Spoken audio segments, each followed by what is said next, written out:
Hey, what's up, Midtown Podcast? We're here. We're rolling. Let's roll. We're going. I think this is episode 16. We made it. We Yeah. made it, man. You We're were gonna freestyle rap for us today, weren't you? we just about started. Jay just started dropping a beat, Yeah. and then yeah, I was waiting for yeah. you to No, we step can't. in. We can't. I can't do that, man. Come on. Can't. No, I can't. I can't do that to them. I think it'd be kind of fun. That'd be wild. Instead of filming a podcast episode, we're just gonna do a little rap battle for you guys. I think it would be fun. We should do it. I hear Jay's a pretty nasty rapper. Not. No, But it's not. I aspire to be. Y'all, me and Jay were actually just hanging, talking, and I don't know what's kind of been heavy in your heart today specifically. We kind of talked. We were throwing some things back and forth. Yeah. Yeah. This week's been awesome. On my home front. So last week I talked about my wife hit the fence because of the Right. goats, and I took them to an animal market, and lo and behold, a check came in the mail. The animal market kept a cut of the money that they sold my goats for, and they sent me a check for like $275. Yeah. That's wild. That was significantly less than I thought he'd get him. Also, you told me that, I don't know anything about goats, What do you think though. that goats sell for these Bro, days? I don't know. It's Several thousand? tariffs and inflation. I don't know. Yeah, we got a whopping 275 raking it in. I don't know. They're like live animals, you know? Yeah.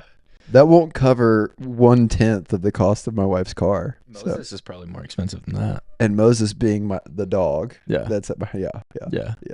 Yeah. Moses is a dog that has been a part of an episode once. Yeah, he was on an He, episode he was on an episode. early on. Yeah. He Yep. lived here for a season, and then he moved to Jay's, and he's thriving, living his best life. Yeah, he is.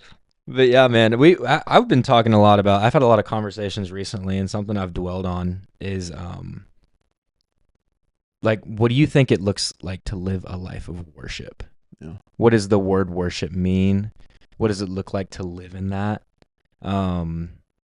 Yeah, and I think that's a question that a lot of people ask, and even whenever you have the conversation, you still are left with some questions. And I think Yeah. it's a lifelong pursuit. Yeah. But whenever you hear that question, what pops into your mind when you hear it? Man, what pops into my mind like instantly is David. You know, all the Psalms. It Yeah. is like his worship song, but his worship song doesn't mean that. I think we have this image of living a life of worship, and you think about going to a worship service and you're singing one of your favorite songs, and you have that feeling in the midst of the song. And I think when we think about living a life of worship, we think about always living in that one feeling Yeah. of your favorite worship song. And if you go read Hmm. the Psalms of David, who was living a life of worship, a man after God's own heart, it's fraught with ups and downs and feelings and real thoughts and real confession. And yet at the end of every psalm, you'll see he comes back to this, like, but here's my anchor. Here's all my feelings. Here's all my thoughts. Here's what's going on internally. Yet you, O Lord, you are this, you are that. Like then he's defining what's really the solid truth that he's coming back to. And so I think living a life of worship is doing all of that work, man. Yeah. Living in the midst of our ups and downs and the circumstance of life, and bringing ourselves back into the reality of who God is and who we are and how that connects. That's good, man. Yeah. What would you say is the biggest misconception on worship? Ooh, Like what you that you it's a take, feeling.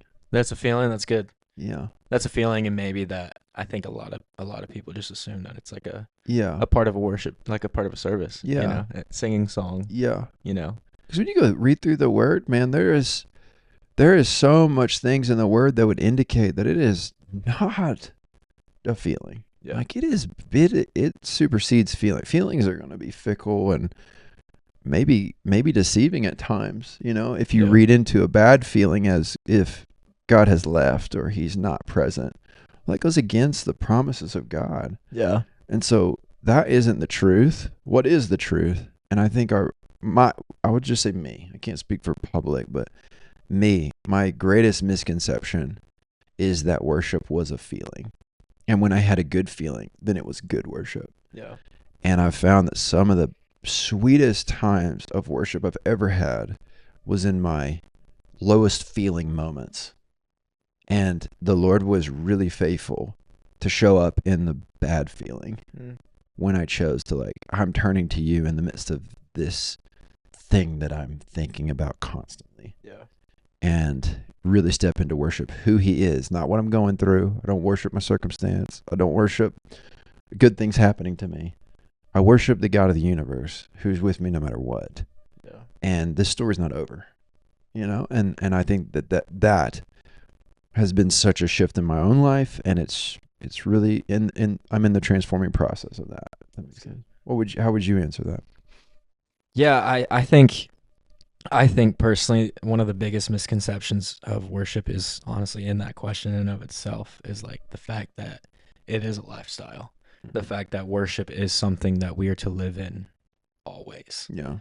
Yeah, it's not just a song we sing. Right. And it's not just putting our hands in the air, and it's not just like you said a good feeling or just a radical feeling.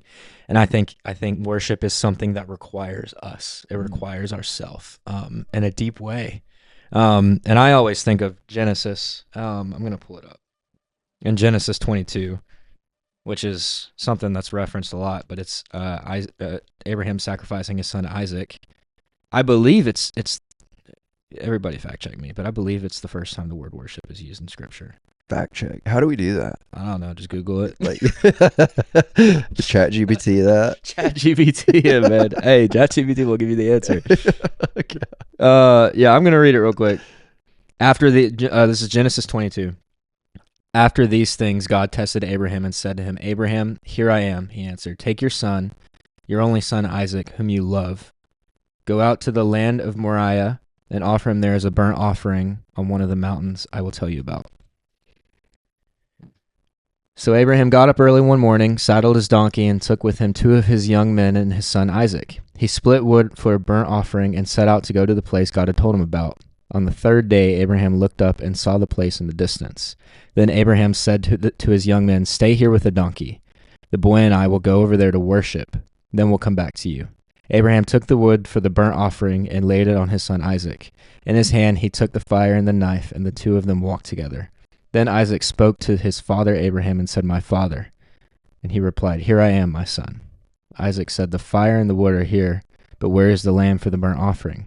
Abraham answered, "God himself will provide the lamb for the burnt offering, my son." Then the 2 of them walked on together. When they arrived at the place that God had told him about, Abraham built the altar there and arranged the wood. He bound his son Isaac and placed him on the altar on top of the wood. Then Abraham reached out and took the knife to slaughter his son. But the angel of the Lord called to him from heaven and said, "Abraham, Abraham." Abraham replied, "Here I am." Then he said, "Do not lay a hand on the boy or do anything for him. For now I know that you fear God, since you have not withheld your only son from me." Abraham looked up and saw a ram caught in a thicket by its horns. And it says a verse later, and Abraham named that place, "The Lord will provide." And I read that story, and like, there's nothing about singing a song there. Mm-hmm. In fact, that wasn't a good feeling, probably. Oh. And I'm sure it was once he looks over and he sees, which is beautiful, this beautiful picture of a ram caught in this thicket of thorns, which is a symbol of Jesus, Yeah. But I don't know. It's just wild to me that Abraham knows he's about to sacrifice his son Isaac. Isaac has no idea, but he says, "Stay here. We're going to go over here and worship." Yeah. That's just wild to me. Right. Yeah. Like, and this was the one thing. It even says, the angel says, "Now I know you fear God." Yeah. And it was this stepping into worship. It was the stepping into the worship was Abraham surrendering the one thing he hadn't fully surrendered to God. And it was him surrendering that thing to God that the angel was like, "Now I know you fear him." Yeah. Which is And even wild. That story is so bizarre to me. Yeah. Because you're like, what is going on here? Like, you've asked me to do something really, really odd and pretty intense. But I think it goes back to what I was saying in the beginning. It's how you see him and how you see you. So when God tells him this, I know in my life, if I'm sitting there, I'm going, I don't understand that. And instead of being like, that can't be, no, he would, if you say no in that moment, you elevate your own ideas and opinions up here, and then you devalue who God is, and you bring him down here. And so that when we're saying worship is like this reverence and awe, it's this awing, realizing who is really glorious and above us. And I am not the creator, but I am created, and me and him, we walk together. But if he says it, I don't have to understand it always. I'm going to move on it because I know and I trust who he is. I worship you. Like, I awe you, knowing that you're going to do something really good. Yeah. And that's what he did. He was like, I'm going to provide. Yeah. Yeah, that's so good. And I also just like, I think there's just this invitation for us to come into this place, because even before this happened, like Abraham says himself, God himself will provide the lamb for the burnt offering, my son. Like Abraham knew. Yeah. And part of this was this promise that God had given him, like God had promised him a son. Right. You know? So Abraham knows God, and he trusts his words, and he trusts his promises, and he knows the character of God. He's seen it and he's walked in it. And that's how you can walk into these things that are like suffering or painful or hard, but you still know that it's going to end the best way possible. Yeah. Because you're walking with the creator of the universe, that when we ask for bread, he doesn't give us a stone or a snake, you know? Yeah. And it's just, I don't know, man. There's so much here, and it's just so powerful. Yeah, and I think walking day in and day out, living in worship, how is that? You've already touched on it a little bit, but speak practically. What do you do to remain in this posture of worship daily? Yeah. Man, I think I'm still in the process of this, man. I really think it's just being transformed by renewing the way I think about it. And I'm growing to trust him more. I've trusted him the best I know how in this moment, and he's helping me trust him better in the next. Yeah. And I'm resting in the fact that he's going to finish what he started in my life. And I'll just sit back and rest with him. And when he gives me a word, I'm going to go at it the best I know how. If I miss it, he's going to help me write it. You know, that's good. That's where I am. But when he asks me to do hard things, man, I can't say that I'm always like eager for it. Sometimes I just get caught up in the stuff that I'm going through here, and I really get fond of what I'm fond of, myself. Yeah. And I don't know. I'm learning this. I can't say I've mastered it, to be honest with you. Yeah. I want to, but yeah. I don't know. Yeah. I feel that. Yeah. It's challenging because people ask me all the time, I mean, should I quit my job? Should I buy this house? Should I go here? Should I do this? Should I do that? And I'm like, I can't tell you that answer. Like, I don't know. I think that's where it starts in the little mundane things, though, because I think we naturally just want this huge thing to happen. Yeah. And for us to come out of this place of what we know isn't good, we look for like the most radical thing that we could change. But it starts in the thing that we think it's not going to be in, which is the little mundane things. Yeah. And it's like, waking up. Even this morning, I was like reading the word, and I was like, I don't want to read this right now. Like, I'm just reading words on a page. And I just started praying. I was like, I don't even want to pray right now, but I'm going to do it. Yeah. Yeah, and it's just those moments. Somebody said something good to me the other day. They were talking about how, like, deliverance breaks a bond, but discipline breaks a cycle. And I thought it was really good, man, because I think we get in this place where we get set free, and you're set free to go to live with him, to walk with him.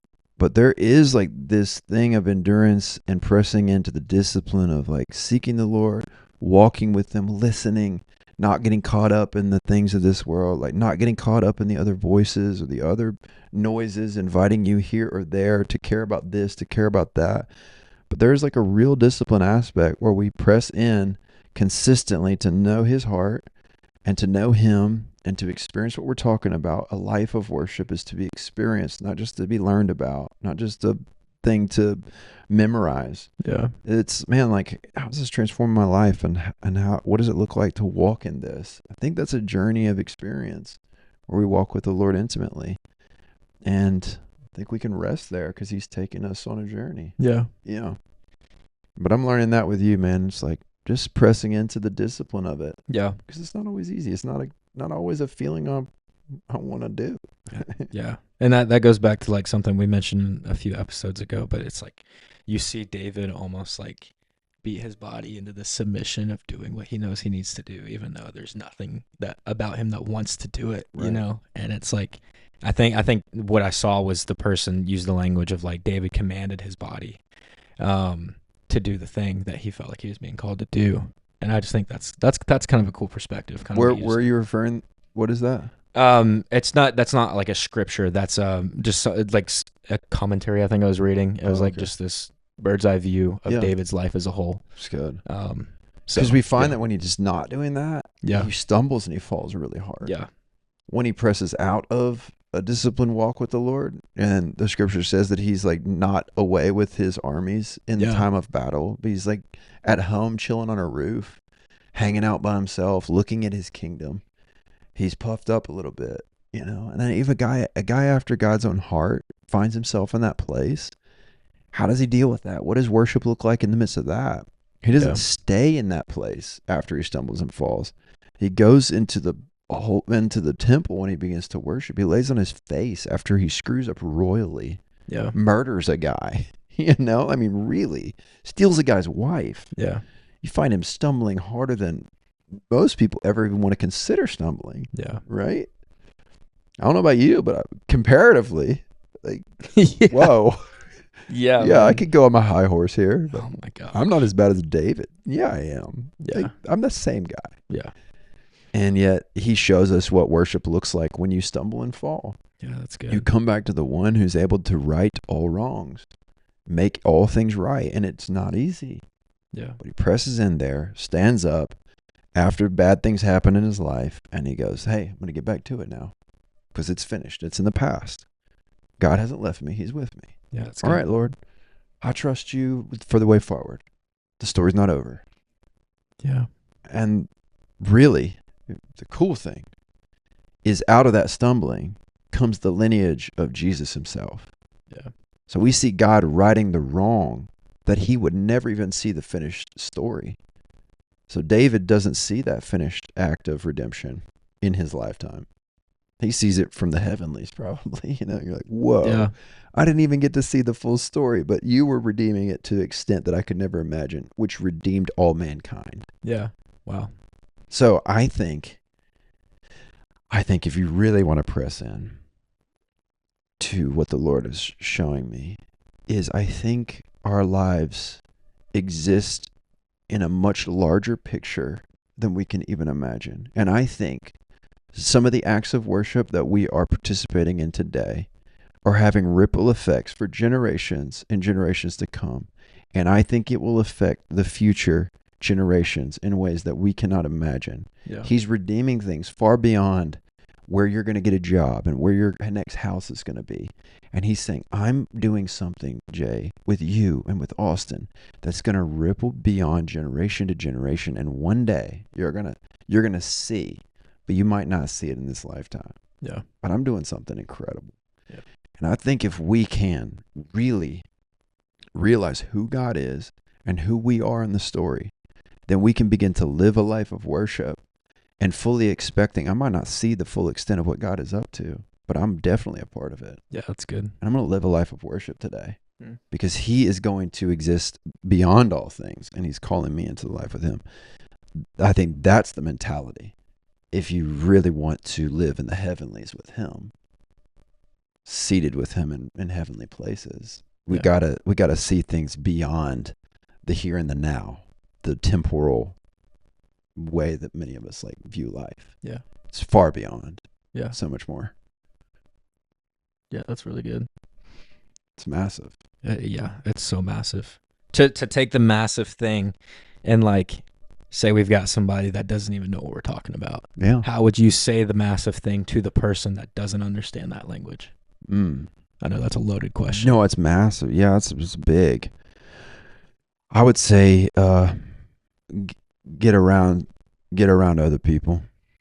Like Other people that are doing it. yeah. Or pressing into it, striving toward it, you know. And don't do that alone. If you're searching, like it's okay to be searching. Get with a group of people that are really searching and going after his heart. And then you'll find your life beginning to transform and move in ways that you always longed to. But we were meant to do this together. And I think that's the beauty of what the church is really meant to be, is a people of worship. And I don't think we can find the full extent of what a life of worship looks like outside of the community of the body of Christ. Yeah. The people of God. Well, you got to press in there. And that can be really challenging, especially when you're not sure that you've really got it or you figured it out, and you might not be the top dog there, you know? It's like, that's a really challenging thing to press into, but I found it worthwhile. Yeah, that's in my own good. personal life. Yeah, that's good. Would you answer that differently? No, I think that's really good. Mm. I just think the question that I'm asking myself right now, that I think is something that there's just an invitation for all of us to dwell on, is like, how much of myself am I really giving him? Yeah. You know, because like worship is an admiration of him, but when you think of the word admiration, or I even think of like just this awness of him, it's like when you're in awe of somebody, there's so much that you're willing to do when you're in that spot for that person that you're in awe of. Yeah. You know, so I just think like if there's this posture of awness towards the Father, then that's just a byproduct of living in worship. Yeah. You know. And when I think about community, I think about coming and sitting with you sometimes when you're in a place of, you're in awe, and I'm sitting with you and you're talking about that. And there's some seasons where I'm like, man, I feel that deeply. And sometimes I'm just like, I don't feel that deeply. And I'm not inspired, and I'm caught up in different things. But sitting with you, and when you talk about that, there's some kind of elevation for me, inspiration in my heart that pulls me to a new direction. And that's what I'm talking about in the community of faith. Is we need each other, because we are so prone to wander, man. Like, I'm so prone to go down into the valley and sit there in my pain and my trouble and forget about my life of worship until I get around somebody who's living in worship. I go, oh yeah, I remember that. Like, oh yeah, I really want to go back to that. Thanks, man. And vice versa. It's like sometimes when you're down in that valley, like, I'll be at a different place and you'll look like, oh yeah, I remember. And we just help each other down this journey of living in worship together. And I think that's the beauty of it. Yeah, that's good. You don't have to get down for the fact that you're in a valley today. Well, you don't have to get down. There is so much hope. And he's called us alongside one another to walk with each other in the midst of whatever place we're traveling right now. Yeah. Yeah. Yeah, that's good. So I just encourage you, I just press into community, and press into the people that God is going to place or has placed really near you.